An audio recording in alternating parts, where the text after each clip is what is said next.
Hi friends, நீங்கள் ஒரு வேளை ஸ்கேல்பிங்கில் பணம் பண்ணணும் அப்படின்னு நீங்கள் நினச்சிங்கன்னா கண்டிப்பாக உங்களால் முடியும். ஜஸ்ட் நீங்கள் வந்து கொஞ்சம் ஸ்மார்ட்டாக இருக்கணும். அதாவது எப்படி அப்படின்னா, இப்போது ஒருத்தருடைய ட்ராப் தான் வந்து நமக்கு வந்து டார்கெட் அமையும். அப்போ நமக்கு ஒருத்தருடைய ட்ராப்பில் மாட்டுறதுல நம்ம கொஞ்சம் அமைதியாக வேடிக்கை பார்க்கணும். எந்த மாதிரி ட்ராப்பில் மாட்டணும் சார் அப்படின்னு பார்த்தீங்கன்னா, ஒரு எக்ஸாம்பிள் உங்களுக்கு காமிக்கிறேன் பாருங்கள். இப்போ மார்க்கெட் வந்து மேலே மேலே போயிட்டு இருக்குது. ஒரு லோ கிரியேட் ஆகிட்டு மேலே ஹை கிரியேட் ஆகிட்டு பிரேக் டவுன் ஆகுது. இந்த இடத்துல என்ன பண்ணுவாங்க, ஐபிஎல் வந்து ஷார்ட் பண்ணுவாங்க. மார்க்கெட்டு ரிவர்ஸ் ஆகிருக்கு அப்படின்னு ஷார்ட் பண்ணுவாங்க. இந்த ஷார்ட் பண்ணுற குவான்டிட்டி அவங்களுடைய எஸ்எல் எங்கே போட்டிருப்பாங்க, இதுக்கு மேலே வந்து அவங்களுடைய எஸ்எல் இருக்கும்.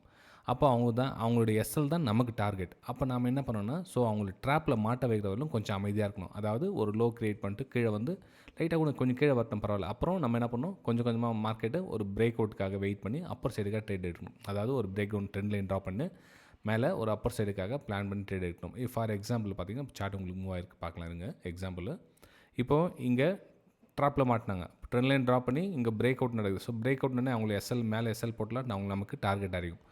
ஒருத்தருடைய ட்ராப்பை ஐடென்டிஃபை பண்ணி நீங்கள் ஸ்கேல்பிங் ஈஸியாக பண்ணலாம். அந்த ட்ராப்பை ஐடென்டிஃபை பண்ணுறதுக்கு கொஞ்சம் கற்றுக்கணுமா இருக்கும். நீங்கள் கொஞ்சம் ஸ்மார்ட்டாக இருக்கணும். அதாவது 4 பேர் போகிறாங்கன்னு அவங்க கூடவே போகக்கூடாது. அவங்க என்ன பண்ணுறாங்கன்னு பார்க்கணும். அதுக்கு எதிராக என்ன நடக்கிறத கொஞ்சம் ஸ்மார்ட்டாக மூவ் பண்ணி உங்களால் பணம் பண்ண முடியும் ஃப்ரெண்ட்ஸ்.